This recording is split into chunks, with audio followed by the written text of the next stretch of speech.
देखिए फंक्शंस एक ऐसा टॉपिक है जो अगर हम ना भी पढ़े तो भी हम हर प्रोग्राम बिना फंक्शंस के बना सकते हैं, ठीक है। लेकिन ऑन द अदर पार्ट कोई भी प्रोग्राम C++, जावा का कोई भी प्रोग्राम ऐसा नहीं है जो फंक्शन के बिना बन सके। यानी अगर आपको छोटे से छोटा प्रोग्राम भी बनाना है, सिंपल हेलो भी प्रिंट करना है, तो आपको फंक्शन तो यूज करना ही पड़ेगा। यानी smallest program has to have a function, ठीक है। अब मैंने दोनों बातें कॉन्ट्राडिक्टरी करी हैं, तो let's see what do we actually mean by the term function. अब देखिए फंक्शन शब्द का मतलब क्या।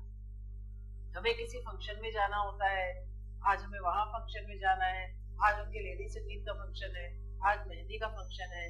तो फंक्शन क्या? Function is basically a small part of a big program, ठीक है।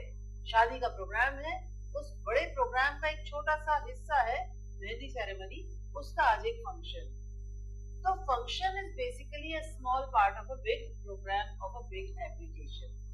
लेकिन वो एप्लीकेशन, वो प्रोग्राम अपने आप में एक छोटा सा इंपॉर्टेंट स्टेप परफॉर्म कर रहा है, अपने आप में एक फंक्शनैलिटी परफॉर्म कर रहा है।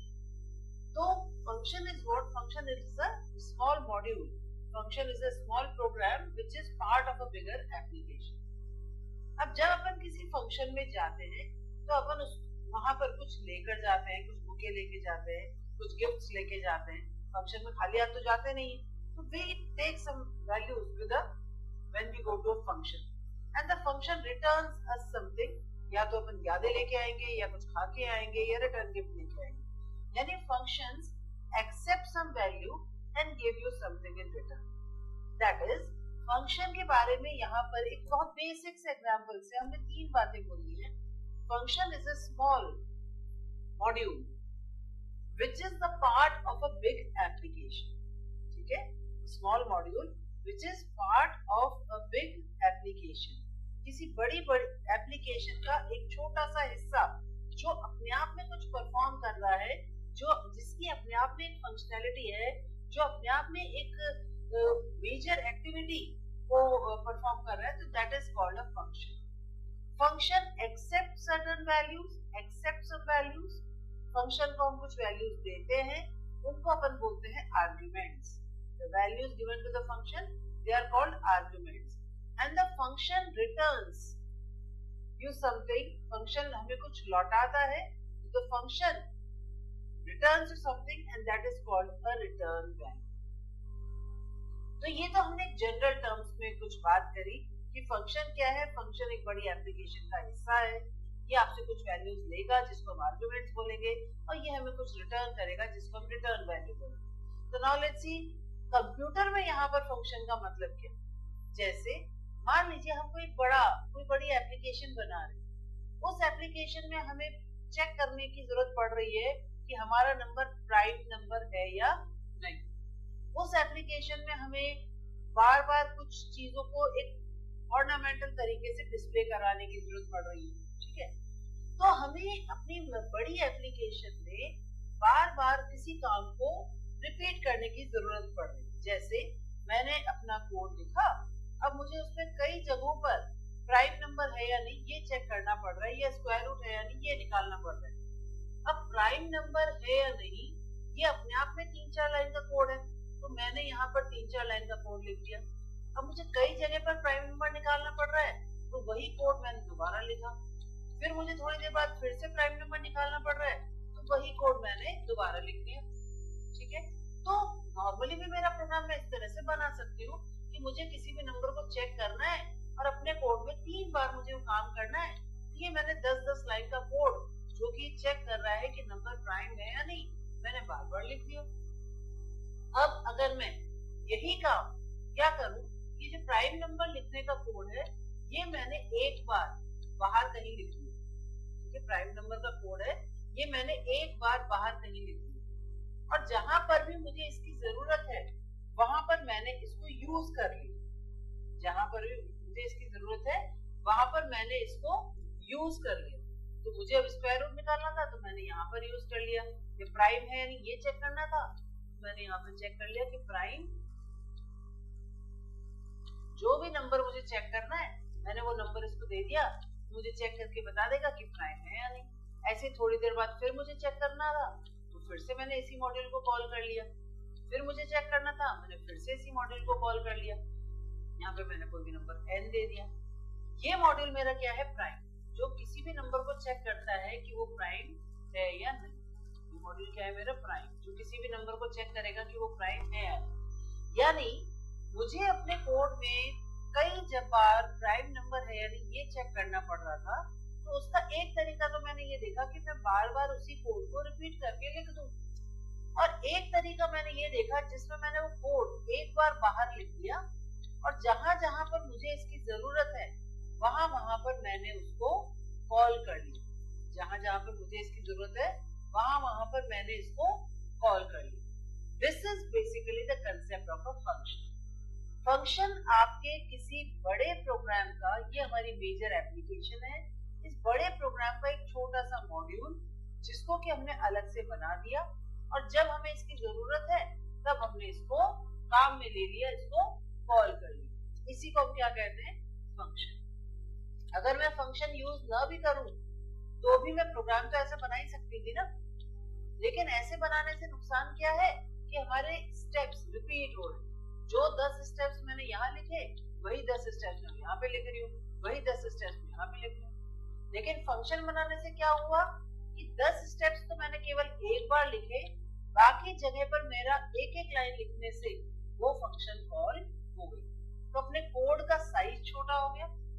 और दूसरी बात, अगर मान लो इस प्राइम के आउटपुट में कहीं कुछ गड़बड़ आ रही है, कुछ एरर आ रही है, तो यहाँ पर हमें कितनी जगहों पर जाके उसको ठीक करना पड़ेगा, हर जगह पे जाके ठीक करना पड़ेगा, 3 जगह पे जाके ठीक करना पड़ेगा। लेकिन इस केस में क्या होगा, मैं एक बार उसको यहाँ पर ठीक कर लूंगी और बाकी जगह पर वो अपने आप ही मुझे सही आउटपुट देने लगेगा। That is basically the concept of a function. तो फंक्शन क्या है, function is a small program module. अब आप इसी बात को इस नजरिए से देखें कि function is a small program module that is part of a big application. ठीक है, और फंक्शन को हम वो वैल्यू दे रहे हैं जो कि हमें चेक करनी है कि प्राइम है या नहीं। तो फंक्शन को हम कुछ वैल्यू देते हैं, उसको हम क्या बोलते हैं, आर्गुमेंट। और फंक्शन हमें वैल्यू रिटर्न करता है, उसको हम क्या बोलते हैं, रिटर्न वैल्यू। और फंक्शन बनाने का मेन पर्पस क्या है, फंक्शन हम बनाते क्यों है, फंक्शन बनाने का मेन पर्पस क्या हुआ, फंक्शन बनाने का मेन फायदा क्या हुआ कि हमारे प्रोग्राम का साइज छोटा हो गया क्योंकि हमने रिपीटिंग स्टेप्स हटा दिए। तो फंक्शन बनाने का मेन पर्पस क्या हुआ, reduces the size of the code, reduces the size of the code, या यूं कह दें eliminates repeating steps, eliminates repeating steps, hence reduces the size of the code। Way repeating steps हटा देगा तो अपने आप ही हमारे कोड का साइज हो जाएगा।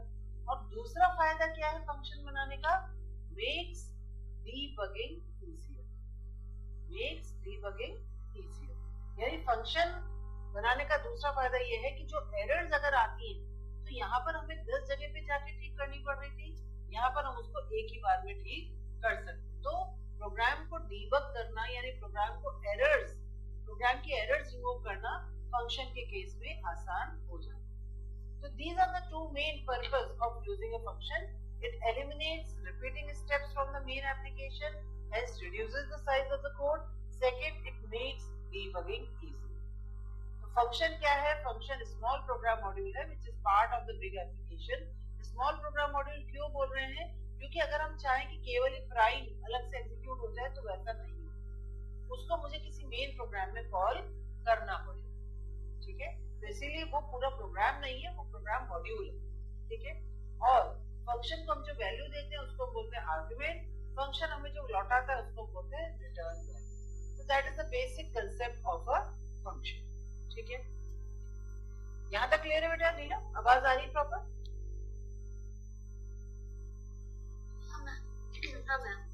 तो now let's see how we will create a function, how we will define a function. और सभी लैंग्वेजेस सी, C++, जावा सब में फंक्शंस इसी तरह से बनते हैं, इवन जावास्क्रिप्ट, पाइथन।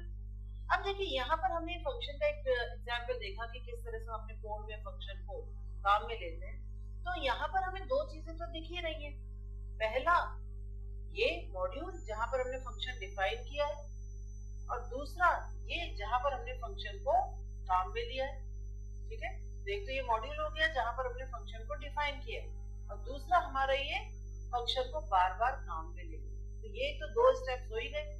तो फंक्शन बनाने के बेसिकली 3 स्टेप्स होते हैं। तो how we create a function? तो there are 3 steps to create a function. पहला, जो कि कुछ लैंग्वेजेस में जरूरी नहीं है, जैसे कि जावा में ये स्टेप नहीं होता, दैट इज फंक्शन डिक्लेरेशन। और डिक्लेरेशन शब्द का मतलब हमें पता ही है। डिक्लेरेशन हम किसके लिए करते हैं? कंपाइलर के लिए। भाई वेरिएबल भी तो डिक्लेयर करते हो आप, ठीक है, तो that is called function declaration. Second is function definition and function calling.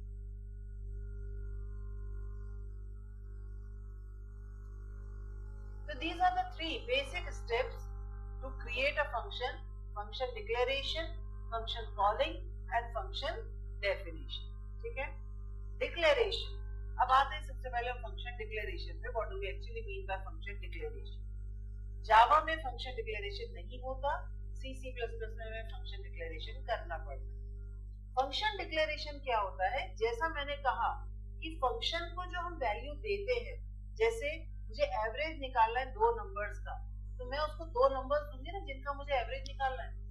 तो फंक्शन जो हमें वैल्यू, फंक्शन को जो हम वैल्यू देते हैं, तो उनको हम क्या बोलते हैं? आर्ग्यूमेंट्स। उनको क्या बोलते हैं? आर्ग्यूमेंट्स। तो आर्ग्यूमेंट्स क्या है? आर्ग्यूमेंट का मतलब होता है value given to the function. जैसे इस एग्जांपल में 2 और 10 क्या हो गए? आर्ग्यूमेंट्स हो गए, क्योंकि वो वैल्यूज अपन ने फंक्शन को दी है। 2 और 10 क्या कहलाएंगे? आर्ग्यूमेंट्स। और फंक्शन हमें कुछ ना कुछ वैल्यू रिटर्न करेगा, आंसर रिटर्न करेगा। तो फंक्शन जो वैल्यू रिटर्न करता है उसको अपन क्या बोलते हैं? Return value. तो फंक्शन से जुड़े हुए ये 2 शब्द आपको क्लियर होने चाहिए, आर्ग्यूमेंट और रिटर्न वैल्यू। क्लियर है? फंक्शन को जो वैल्यू दी जाती है वो आर्ग्यूमेंट, फंक्शन जो लौटाता है वो रिटर्न वैल्यू। अब आते हैं अपन फंक्शन डिक्लेरेशन। फंक्शन डिक्लेरेशन क्या होता है? अब देखिए, जो फंक्शन का नाम है एवरेज, तो ये कोई कीवर्ड तो है नहीं, ये कोई कीवर्ड तो है नहीं, ये तो एक फंक्शन है जो हम बना रहे हैं। अपने इसकी जगह में कुछ भी नाम दे देती, एवरेज पूरा लिख देती, ए बी कर देती, ए बी ई कर देती, तो कुछ भी नाम दे सकते हैं। तो ये कीवर्ड तो है नहीं, तो हमें अपने कंपाइलर को बताना पड़ेगा ना कि हम इस नाम का फंक्शन बनाने वाले हैं। वही काम किसमें किया जाता है? डिक्लेरेशन। तो डिक्लेरेशन में, फंक्शन का डिक्लेरेशन में हम क्या देते हैं? सबसे पहले तो हम देते हैं रिटर्न टाइप, कि हमारा फंक्शन किस टाइप की वैल्यू रिटर्न करे। सबसे पहले तो हम देते हैं रिटर्न टाइप, यानी हमारा फंक्शन किस टाइप की वैल्यू रिटर्न करे। दूसरा हम स्पेसिफाई करते हैं नेम ऑफ द फंक्शन, कि हमारे फंक्शन का नाम क्या होगा। दूसरा हम स्पेसिफाई करते हैं फंक्शन नेम, और ब्रैकेट में हम देते हैं टाइप ऑफ आर्ग्यूमेंट्स। सबसे पहले हम देते हैं रिटर्न टाइप, फिर हम देते हैं फंक्शन का नाम, और फिर हम स्पेसिफाई करते हैं टाइप ऑफ आर्ग्यूमेंट्स।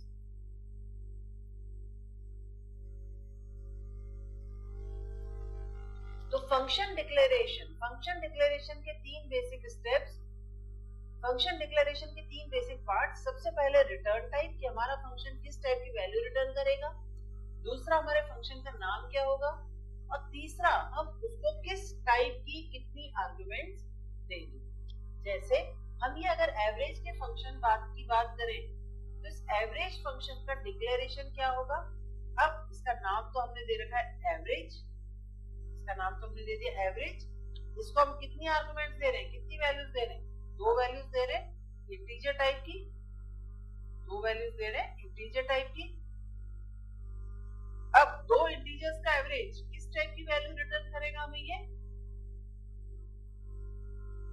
भाई 2 इंटीजर्स का एवरेज तो पॉइंट में हो सकता है ना, तो हमने क्या रिटर्न टाइप इसका क्या दे दिया, फ्लोट। तो ये हो गया एवरेज का डिक्लेरेशन। डिक्लेरेशन में मेनली अपन क्या स्पेसिफाई करते हैं, return type, name of the function and type of arguments. जैसे अभी वो जो प्राइम नंबर या स्क्वायर रूट वाला फंक्शन है, SQRT, और ब्रैकेट में उसको नंबर देंगे जिसका मुझे स्क्वायर रूट निकालना है, और वो मुझे उसका आंसर रिटर्न कर देगा। तो इसका पार्टी को मैं एक इंटीजर वैल्यू दूंगी और ये मुझे आंसर भी किस टाइप का रिटर्न करेगा, इंटीजर टाइप। तो फंक्शन डिक्लेरेशन में मेनली अपन क्या स्पेसिफाई करते हैं, return type and name of function and type of argument. कभी अगर हमारा फंक्शन हमें कुछ रिटर्न नहीं कर रहा हो तो उस केस में हम उसका रिटर्न टाइप क्या लिखेंगे, वॉइड। जैसे अगर मैं कोई ऐसा फंक्शन बनाना चाहती हूँ जो सिर्फ लाइन ड्रॉ करे, उसको मैं दे दूंगी 50 तो वो 50 स्टार्स की लाइन ड्रॉ कर देगा, उसको मैं दे दूंगी 100 तो वो 100 स्टार्स की लाइन ड्रॉ कर देगा। यानी मैं उसको नंबर बताऊंगी, ये उतने स्टार्स की लाइन ड्रॉ कर देगा। अब ये तो लाइन ड्रॉ करेगा ना, रिटर्न थोड़ी करेगा। तो उस केस में इसका रिटर्न टाइप हम क्या देंगे, वॉइड। ठीक है, तो फंक्शन डिक्लेरेशन में हम मेनली क्या स्पेसिफाई करते हैं, return type, name of the function and type of argument. Important, इसी को फंक्शन सिग्नेचर भी कहा जाता है। ठीक है, इसी को फंक्शन का सिग्नेचर भी कहा जाता है। तो फंक्शन का सिग्नेचर, वैसे सिग्नेचर में मेनली फंक्शन का नाम और टाइप ऑफ आर्गुमेंट्स आते हैं। यानी अगर रिटर्न टाइप नहीं भी लिखोगे तो भी वो फंक्शन का सिग्नेचर कहलाए। तो फंक्शन का सिग्नेचर जब शब्द आप कहीं सुने तो उसमें आपको मेनली क्या बताना है, फंक्शन का नाम and type of argument. Return type की इतनी अहमियत नहीं होती सिग्नेचर, तो that is called function signature. दूसरी बात, फंक्शन का डिक्लेरेशन आप कहाँ करेंगे, फंक्शन का डिक्लेरेशन आप करेंगे डिक्लेरेशन सेक्शन में या मेन के ऊपर। यानी फंक्शन को आप कहाँ डिक्लेयर करेंगे, जैसे अपन यहाँ पे मेन बनाते हैं, मेन फंक्शन बनाते हैं। ठीक है, तो या तो आप फंक्शन को यहाँ डिक्लेयर करेंगे या तो आप फंक्शन को यहाँ पर मेन के जस्ट ऊपर डिक्लेयर करेंगे या मेन के स्टार्ट होते। ठीक है, फंक्शन को दोनों में से एक जगह पर डिक्लेयर किया जाएगा। ठीक है, जहां पर वेरिएबल्स डिक्लेयर करते हैं ना वहीं पर हमें फंक्शंस को डिक्लेयर करना है, या तो हियर या। ठीक है, दोनों जगह नहीं करना है, दोनों जगह नहीं करना है, या तो यहाँ डिक्लेयर करो या यहाँ डिक्लेयर करो। ठीक है, तो that is called function declaration. तो फंक्शन डिक्लेरेशन में मेनली अपन क्या स्पेसिफाई कर रहे हैं, रिटर्न टाइप, फंक्शन का नाम, आर्गुमेंट्स का टाइप, और फंक्शन को हम डिक्लेयर कहाँ करेंगे, मेन के जस्ट ऊपर या मेन के स्टार्ट होने के जस्ट बाद, डिक्लेरेशन सेक्शन। ठीक है, तो हमने फंक्शन को डिक्लेयर तो कर दिया, हमने फंक्शन को डिक्लेयर तो कर दिया, हमने ये तो बता दिया कि आगे जाके हम अपने प्रोग्राम में एक एवरेज नाम का फंक्शन यूज करने वाले हैं जिसको हम दो इंटीजर्स देंगे और वो हमें एक फ्लोट वैल्यू रिटर्न करेगी। ठीक है, अब दूसरी चीज आती है, that is function calling. Function calling का मतलब क्या है, फंक्शन कॉलिंग का मतलब होता है फंक्शन को काम में लेना। फंक्शन कॉलिंग का मतलब फंक्शन को यूज करना, फंक्शन को काम में लेना। वे अपन फंक्शन बना ही इसलिए रहे क्योंकि हम उसको यूज करेंगे। तो फंक्शन कॉलिंग का मतलब यूजिंग द फंक्शन, फंक्शन को काम में लेना। ठीक है, जैसे अब मैंने एक एवरेज का एग्जांपल ले लेते हैं अपन। मैंने एक एवरेज फंक्शन डिक्लेयर किया जिसको मैं दो इंटीजर्स दूंगी, दो इंटीजर्स का एवरेज निकालने का। ठीक है, तो ये फंक्शन मैंने डिक्लेयर कर दिया। अब चालू हुआ अपना मेन। अब मैंने ये एवरेज फंक्शन इसलिए डिक्लेयर किया है ना क्योंकि मुझे इसकी जरूरत है। तो प्रोग्राम में बीच में जहां पर भी मुझे दो इंटीजर्स का एवरेज निकालना होगा वहां पर अपन इस एवरेज फंक्शन को यूज करेंगे यानी कॉल करेंगे। ठीक है, जहां पर भी हमें इसकी जरूरत है वहां पर हम इस एवरेज फंक्शन को कॉल कर लेंगे। हम चाहें तो जो भी ये वैल्यू रिटर्न कर रहा है उसको हम वेरिएबल में स्टोर कर लें या इस तरह से डायरेक्ट इनपुट आउटपुट स्टेटमेंट में यूज कर लें या इस तरह से किसी एक्सप्रेशन में यूज कर लें।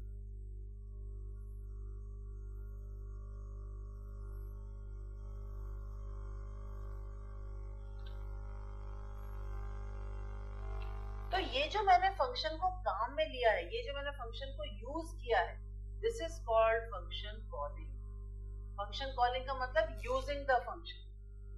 ठीक है, फंक्शन कॉलिंग का मतलब यूजिंग द फंक्शन, फंक्शन को काम में लेना।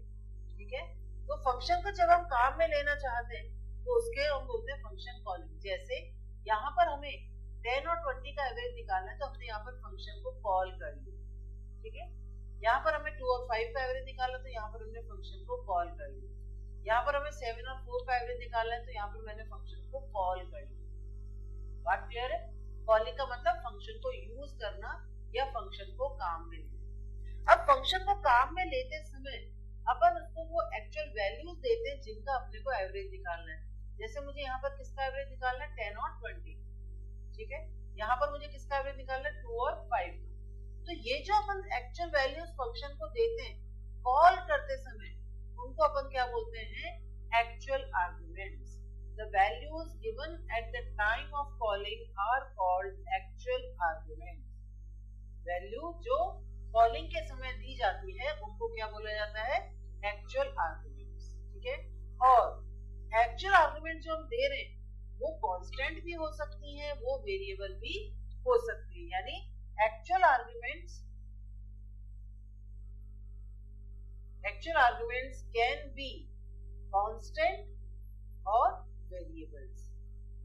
Actual arguments can be constant और वेरिएबल। जैसे यहाँ पर हमने 2 और 5 दे दिया, इसकी जगह में अगर कोई दो वेरिएबल्स ए और बी बना दूं तो वो भी पास कर सकते हैं। यानी actual argument can be constants और वेरिएबल्स। वेरिएबल्स का मतलब क्या, कि जैसे मैंने यहाँ पर कोई दो वेरिएबल्स बना रखे हैं, a = 3 और b = 9, ठीक है। तो मैं इस तरह से भी फंक्शन को कॉल कर सकती हूँ। यहाँ पे मैंने एवरेज को कॉल कर लिया और यहाँ पर एक्चुअल आर्गुमेंट मैंने दे दी a और b। तो एक्चुअल आर्गुमेंट कांस्टेंट भी हो सकती है और वेरिएबल भी हो सकती है। तो ये दोनों स्टेप्स क्लियर है, फंक्शन डिक्लेरेशन और फंक्शन कॉलिंग। लीला क्लियर है? हाँ मैम। अभी आवाज क्लियर आ रही है? हाँ। तो फंक्शन के दो स्टेप्स तो हो गए, फंक्शन डिक्लेरेशन और फंक्शन कॉलिंग। डिक्लेरेशन में अपन केवल नाम और टाइप बताते हैं, कॉलिंग में अपन फंक्शन को कॉल करते हैं, यूज करते हैं। बट कहीं ना कहीं तो अपने को एक्चुअल कोड लिखना पड़ेगा कि एवरेज कैलकुलेट कैसे होगा। कहीं ना कहीं तो अपने को उसका एक्चुअल कोड लिखना पड़ेगा कि एवरेज कैलकुलेट कैसे होगा। That is called function definition. Function definition का मतलब भाई एवरेज को डिक्लेयर भी कर दिया तुमने, एवरेज को यूज भी कर लिया तुमने, कहीं ना कहीं तो एवरेज कैलकुलेट करने के स्टेप्स लिखोगे, तो उसको अपन क्या बोलते हैं, function definition. Function definition is the actual body of the function. Function definition is the actual body of the function, actual code of the function, कि उसके अंदर आप एवरेज निकालोगे कैसे, ठीक है। और it is always written outside main. Function के अंदर कभी भी फंक्शन नहीं बनाया जाता, फंक्शन हमेशा बाहर बनाया जाता है, यानी मेन के बाहर। जो आप मेन फंक्शन बनाते हो उसके बाहर, ठीक है।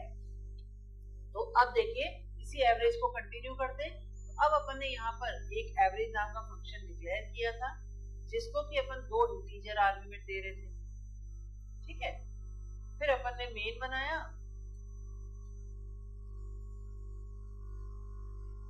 और इसके अंदर अपन ने एवरेज को कॉल कर लिया।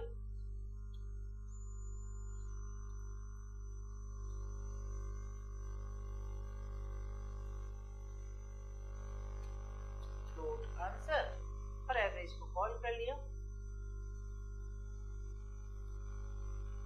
और इसको मैंने पास कर दिए ए और बी, ठीक है। तो ये हो गई फंक्शन डिक्लेरेशन और फंक्शन कॉलिंग, ठीक है। फंक्शन डिक्लेरेशन हो गया, ये हो गया फंक्शन डिक्लेरेशन और ये हो गई फंक्शन की कॉलिंग, ठीक है। ये दो स्टेप्स तो बिल्कुल क्लियर है। अब कहीं ना कहीं तो अपने को एवरेज कैलकुलेट करना पड़ेगा, तो यहाँ पर हम अपने फंक्शन की डेफिनेशन लिखेंगे, कहां पर, मेन के बाहर, ठीक है। फंक्शन डेफिनेशन में देखिए मैंने यहाँ पर एवरेज को डिक्लेयर कर लिया, मैंने यहाँ पर एवरेज को कॉल कर लिया। अब यहाँ पर जो आपने कॉलिंग के समय वैल्यूज दी हैं ए और बी, इन वैल्यूज को अब आप यहाँ पर जो कोड लिखोगे उसमें यूज करना है। यहाँ पर अपन लिखेंगे फंक्शन डेफिनेशन। फंक्शन डेफिनेशन की पहली लाइन वही लगभग है जो कि हमारे डिक्लेरेशन में थी, ठीक है। अब यहाँ पर हमने दो इंटीजर्स को रिसीव करना है, नाम कुछ भी दे सकते हैं, और यहाँ पर हमको actual code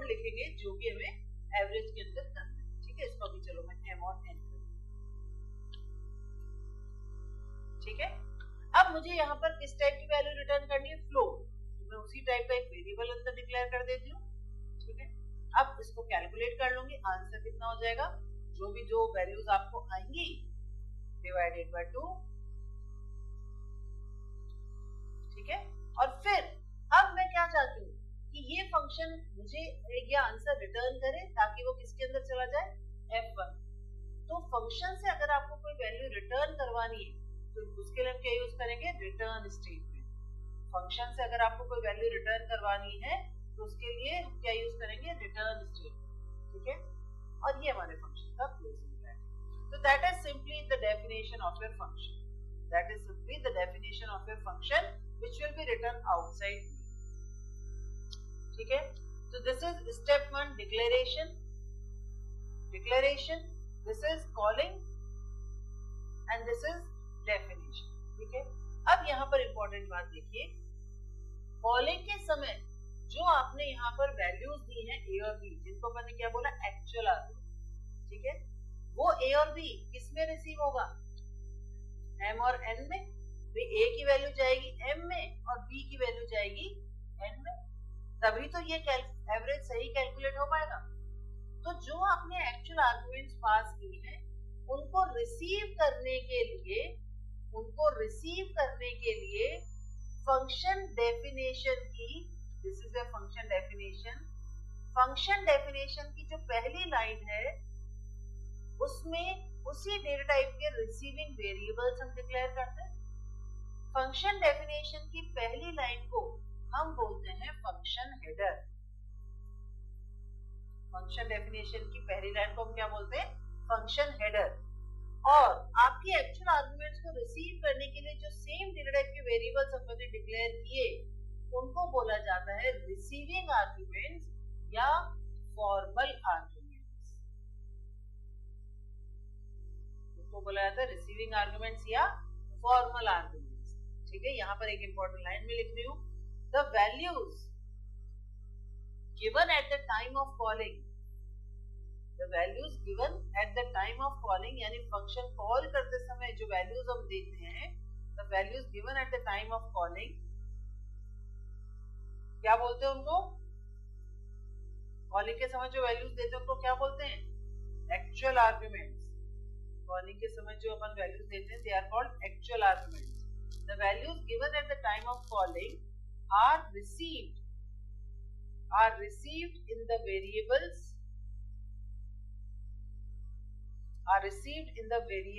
of the same data type in first line of function definition,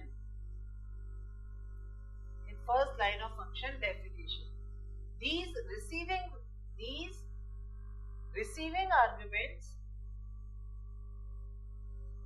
receiving arguments are called formal arguments. These receiving arguments are called formal arguments.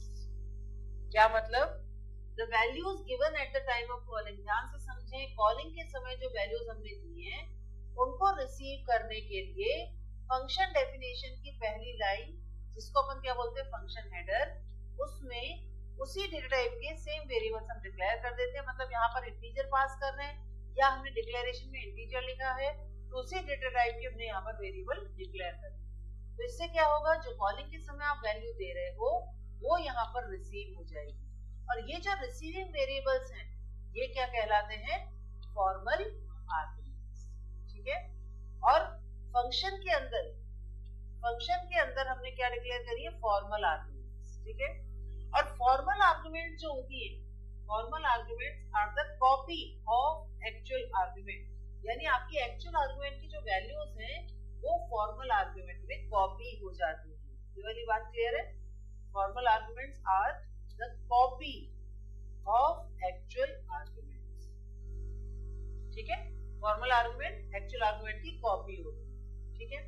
दूसरी बात, रिटर्न स्टेटमेंट, जो रिटर्न स्टेटमेंट होता है, रिटर्न स्टेटमेंट का काम क्या है कि आप जहां पर फंक्शन को कॉल करते हो, जैसे ही फंक्शन कॉल होता है आप कहां पे आ जाते हो, फंक्शन की डेफिनेशन।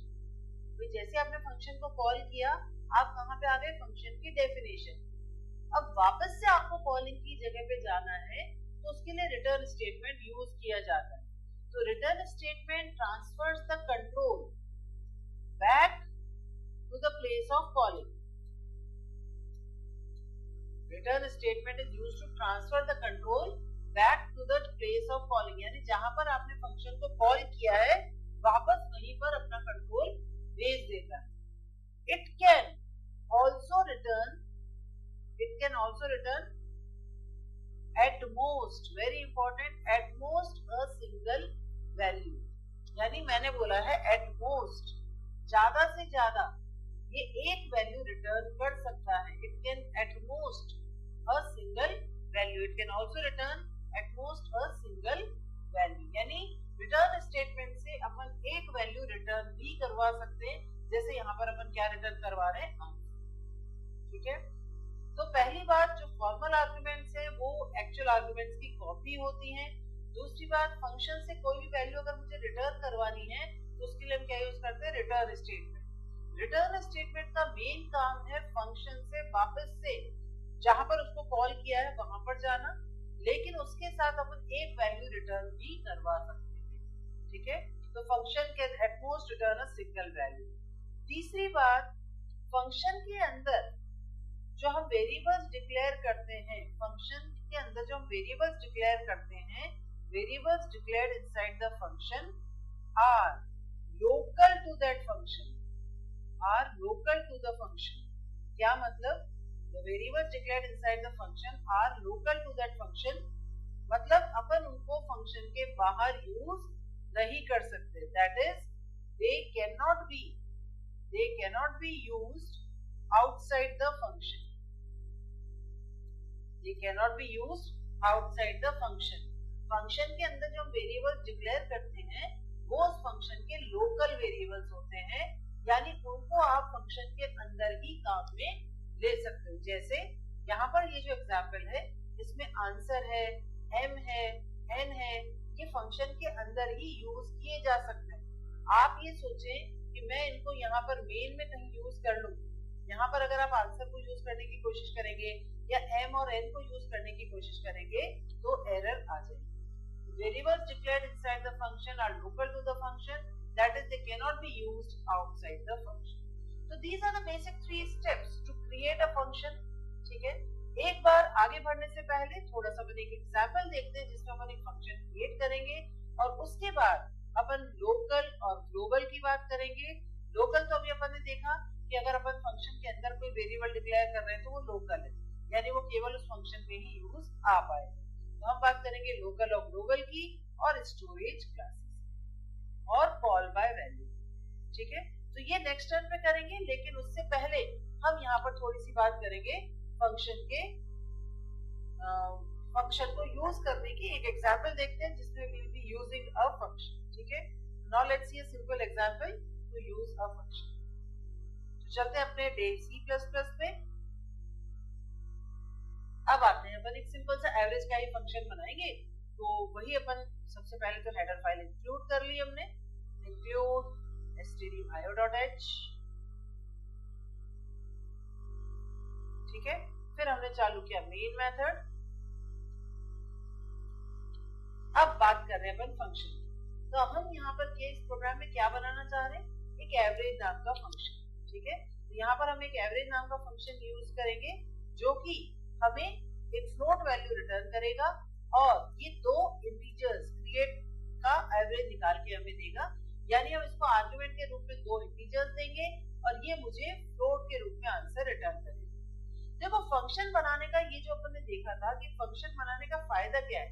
फंक्शन बनाने का एक फायदा तो अपने को नजर आ ही रहा है कि डीबगिंग आसान हो जाती है, रिपीटिंग स्टेप्स एलिमिनेट हो जाते हैं और मेन जो सबसे इंपॉर्टेंट यूज है उसकी अपन ने बात नहीं करी।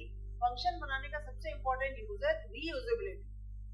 रीयूजेबिलिटी का मतलब क्या कि एक बार अगर आपने कोई फंक्शन बना लिया, जैसे यहाँ पर अपन ने प्राइम नाम का फंक्शन बना लिया, तो अपन उसको चाहे जितनी बार यूज कर पा रहे हैं, ठीक है, और रीयूज हो पा रहा है। तो रीयूजेबिलिटी भी एक बहुत बड़ी एडवांटेज है ऑफ क्रिएटिंग द फंक्शन। ठीक है, मॉड्यूल के रूप में हमने अपने प्रोग्राम को डिवाइड कर दिया, छोटे छोटे मॉड्यूल्स बना दिए और उन मॉड्यूल्स को हम रीयूज कर पा रहे हैं, ठीक है।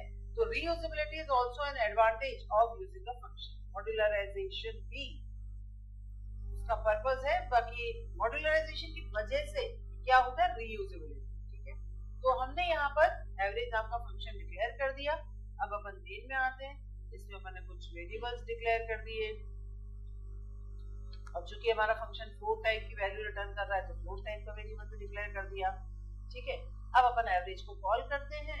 अब अपन एवरेज कॉल किया 1 2 और 3 का, ठीक है। तो 2 और 3 का जो एवरेज देगा उसको अपन किस में ले लेते हैं, f1 में, और फिर f1 को प्रिंट करा के देखते हैं।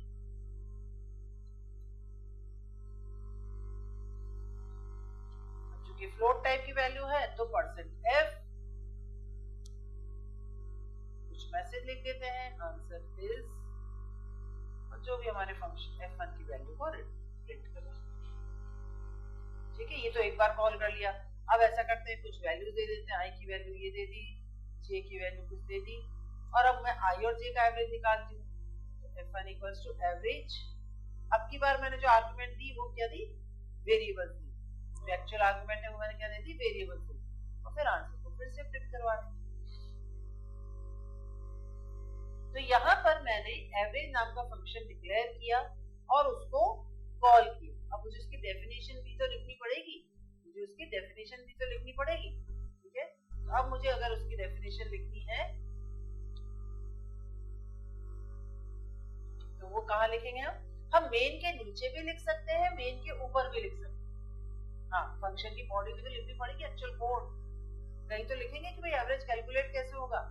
तो वो हम चाहें तो मेन के नीचे भी लिख सकते हैं और मेन के ऊपर भी लिख सकते हैं, ठीक है।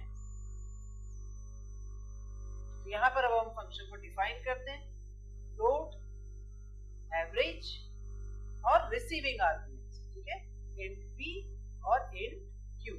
तो यहाँ पर p और q क्या होगा, अपने रिसीविंग आर्गुमेंट्स, ठीक है। अब चूंकि हमारा फंक्शन फ्लोट टाइप की वैल्यू रिटर्न करेगा तो मैंने एक वेरिएबल डिक्लेयर कर दिया। अब एवरेज कैलकुलेट कर लेते हैं। एवरेज किसका है, p और q का, p plus q divided by 2। तो ये हमारा हो गया एवरेज। अब इसको हम रिटर्न करते हैं, रिटर्न जो भी हमारा आंसर है। अब जब ये वैल्यू रिटर्न करेगा तो वो वैल्यू किस में चली जाएगी, f1, ठीक है। ये हमारा फंक्शन खत्म। तो यहाँ पर हमने क्या किया, सिंपल एक फंक्शन बनाया है एवरेज और उसको हमने दो जगह पर कॉल किया। This is the declaration. ये तो क्या हो गया अपना पहला स्टेप, दैट इज डिक्लेरेशन। ये हो गया फंक्शन की कॉलिंग। अब कॉलिंग करिए तो यहाँ पर एक्चुअल आर्गुमेंट्स क्या हैं, 2 और 3, ठीक है। और ये है आपके फंक्शन की डेफिनेशन, ठीक है। तो ये हमारे फंक्शन के बेसिक स्टेप्स हो गए। कोड को सेव करते हैं। फंक्शन का पहला प्रोग्राम है, इसको कर देते हैं सी सोर्स फाइल, सेव किया, रन करके देखते हैं।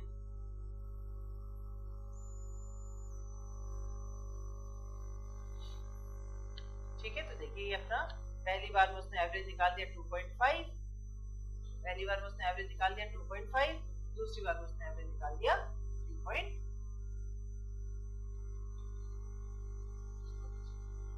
हाँ, डिक्लेरेशन वही मैं बोल रही हूँ, जो डेफिनेशन है वो या तो आप मेन के ऊपर भी लिख सकते हो और मेन के नीचे भी लिख सकते हो, मेन के अंदर नहीं लिखो। तो 2 और 3 का एवरेज तो आ गया 2.5 और 23 और 45 का एवरेज आ गया 30। ठीक है, क्लियर है।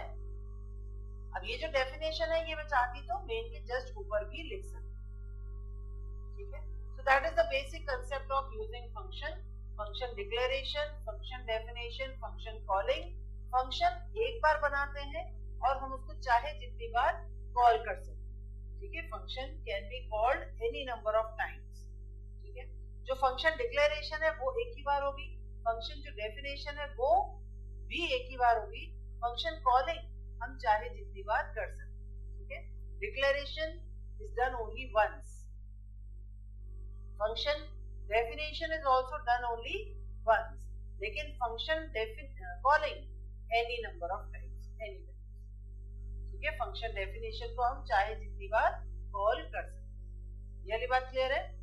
So that is the basic concept of using functions. Okay, एक बार फंक्शंस बना के देखना। अब देखिए मैंने आपको बोला था कि हम फंक्शन न भी पढ़े तो भी हमें कोई दिक्कत नहीं, कोई भी ऐसा प्रोग्राम नहीं है जो फंक्शन के बिना ना हो सके। अभी तक अपने जितने भी प्रोग्राम बनाए उसमें कहाँ फंक्शन यूज किए, लेकिन उसके बाद मैंने ये भी बोला था कि ऐसा फंक्शन के बिना आप एक भी प्रोग्राम नहीं बना सकते। ठीक है, आप फंक्शन के बिना एक भी प्रोग्राम नहीं बना सकते। ऐसा क्यों बोला? क्योंकि अगर अब आप ध्यान से सोचें, जो हम अपने प्रोग्राम्स बनाते हैं, ठीक है, वो किसके अंदर लिखते हैं? मेन में लिखते हैं। और मेन, अब अगर आप ध्यान से देखें तो ये जो आप मेन लिख रहे हैं, ये आप एक फंक्शन की डेफिनेशन ही तो लिख रहे हैं। तो मेन जो है, मेन खुद एक यूजर डिफाइंड फंक्शन है। मेन खुद एक यूजर डिफाइंड फंक्शन है, लेकिन ऐसा फंक्शन है जो कुछ रिटर्न नहीं करता, इसीलिए उसका रिटर्न टाइप क्या है? वॉइड। और मेन यूजर डिफाइंड फंक्शन है, बट कॉल्ड, मेन को अपन तो कॉल नहीं करते, main is called by the operating system at the time of execution. तो मेन के लिए अगर आपसे पूछा जाए तो मेन क्या है? मेन एक यूजर डिफाइंड फंक्शन है जिसको कौन कॉल करता है? ऑपरेटिंग सिस्टम, जब अपन अपना प्रोग्राम एग्जीक्यूट करते हैं। तो main is a user defined function. ठीक है, वेरी इंपॉर्टेंट। और मेन के आगे अब ये ब्रैकेट क्यों लगा रहे हैं? क्योंकि मेन एक फंक्शन है, फंक्शन के आगे इस तरह से ब्रैकेट लगते हैं। क्या हम मेन को कोई आर्गुमेंट नहीं दे सकते? तो दे सकते हैं। ठीक है, दे सकते हैं, वो अपन आगे पढ़ेंगे। Arguments given to main are called command line arguments, जो अपन बाद में पढ़ेंगे। command line arguments, very important। ठीक है, तो arguments given to the main are called command line arguments। ठीक है, तो ऐसा नहीं है कि अपन main को argument नहीं दे सकते, main को भी argument दी जाती है और वो कहलाती है command line argument, and main itself is a user defined function। ठीक है, तो ये जो अपन अभी तक अपने कोड लिखते हैं, तो ये मेन जो है, मेन खुद एक यूजर डिफाइंड फंक्शन। तो आपके इस प्रोग्राम में कितने फंक्शंस हैं? 2 फंक्शन है, एक तो मेन और एक एप्लीकेशन। मेन नाम का जो फंक्शन होता है, it is the entry point of your application. Entry point of the application. हमेशा आपकी एप्लीकेशन में हजारों फंक्शंस आप बना सकते हो, लेकिन एप्लीकेशन एग्जीक्यूट कहां से होगी? एंटर कहां से होगी? ठीक है, so that is the basic concept of function. Function बना के देखिए, मैंने आपको ये एवरेज का बना दिया, आप किसी भी चीज का फंक्शन बना सकते हैं। Function to display the triangle, function to find square root, function to, जितने भी अपन ने प्रोग्राम्स डिस्कस किए, प्राइम नंबर, इवन ऑड, किसी भी चीज का फंक्शन बनाया जा सकता है। ठीक है, तो इसको आप प्रैक्टिस करके देखिएगा, फंक्शन के बेसिक कंसेप्ट को समझिएगा। हर एग्जाम में इसके क्वेश्चंस आप गारंटीड आते हैं, चाहे वो गवर्नमेंट के एग्जाम्स हो, आरपीएससी के एग्जाम्स हो, इसके क्वेश्चंस जरूर से आते हैं। नेक्स्ट टर्म पे हम बात करेंगे लोकल और ग्लोबल वैल्यूज की और स्टोरेज क्लासेस की, जिसके ऊपर 100% गारंटीड क्वेश्चन आए। ठीक है, तो अभी के लिए इतना ही। Next term will continue with storage classes and local and global values.